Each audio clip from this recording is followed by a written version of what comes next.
Bienvenue sur la Minute Fauve, la petite sœur du podcast âme fauve. Je suis Sarah Zerbib, plaisirologue et psychologue. Ici, nous parlons de vie intime et charnelle, de sexualité, de plaisir, de corps. Bref, toutes les clés pour t'épanouir dans ta vie intime et sentimentale, quel que soit ton âge, ta morphologie et surtout ton statut relationnel. Alors, écoute bien ce qui va suivre et surtout, abonne-toi au podcast. Saviez-vous que le fantasme numéro 1 des Français est le plan A3 ? Alors, qu'est-ce qu'il y a de si excitant dans le plan A3 ?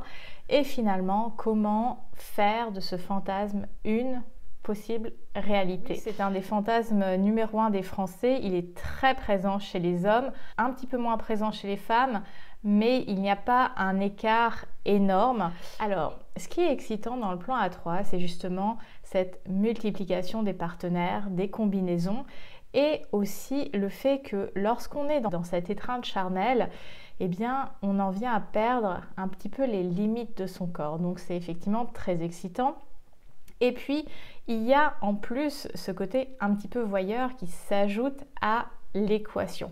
Donc, c'est pour cela qu'aujourd'hui, le plan A3 est un des fantasmes numéro 1 chez les Français. Pour moi, dans cette minute, je voulais justement vous amener de la lumière sur comment créer les meilleures conditions pour un plan A3. Alors, des fois, il y a des plans A3 qui vont se manifester un petit peu naturellement. On est dans une soirée, il y a de la séduction et parfois on en vient avec des personnes peut-être qu'on connaît ou avec des personnes qu'on a rencontrées dans la soirée où va y avoir cette alchimie et cette proposition de potentiellement rentrer à 3 tous ensemble.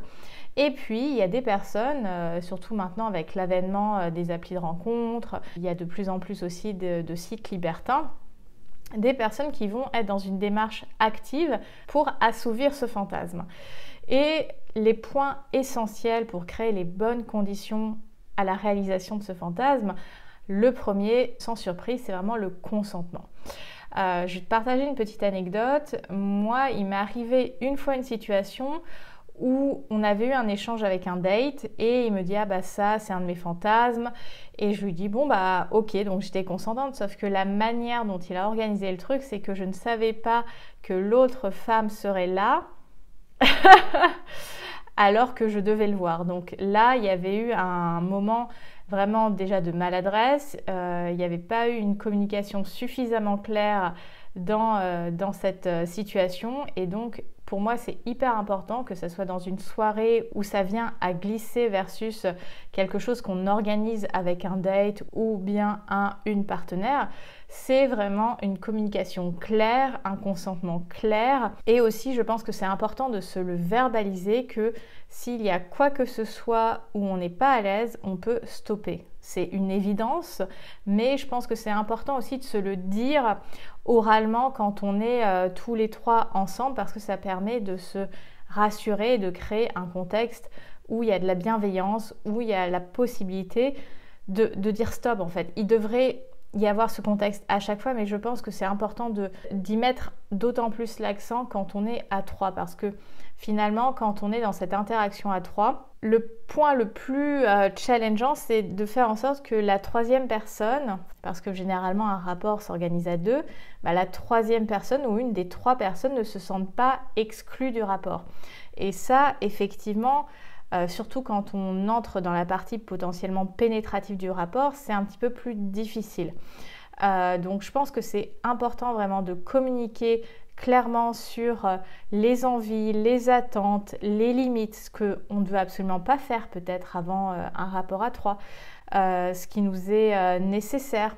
Par exemple, dans l'organisation d'un plan A3, ça peut être aussi bien, mais ça, je vous invite de le faire avec n'importe quel date ou partenaire, c'est de demander un dépistage récent en termes d'IST-MST. Comme ça, pour tout ce qui est sexualité orale, même si potentiellement vous ne vous protégez pas, il y a moins de risques. Et après, je pense que c'est important parce que parfois c'est le genre de situation qui arrive parce qu'on a un petit peu bu, parce que peut-être des personnes ont consommé certaines substances, etc.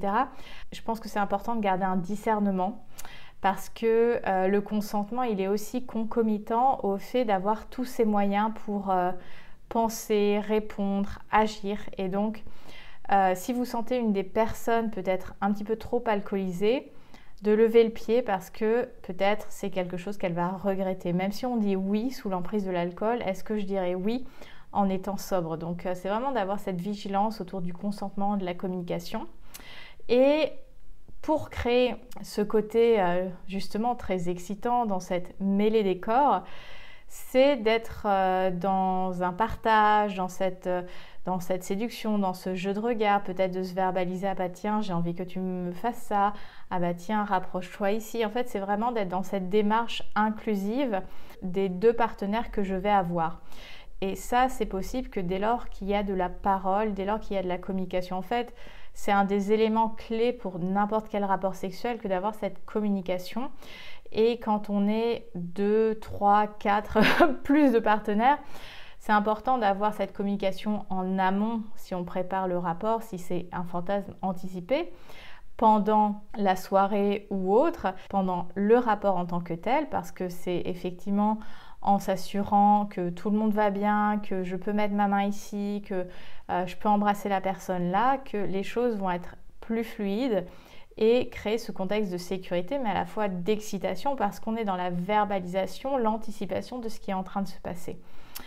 Après, effectivement, un détail important, si on fait l'amour avec deux femmes, important de changer de préservatif entre chaque pénétration s'il y a cette carte qui est tirée dans le rapport, de bien faire attention à se laver les mains afin que voilà, d'une muqueuse à l'autre, ça ne soit pas trop dans le mélange parce qu'on ne sait jamais. Et je pense aussi que c'est important d'être dans ce jeu de séduction, dans le fait de se regarder parce que c'est justement ça qui va être extrêmement excitant dans le rapport à trois.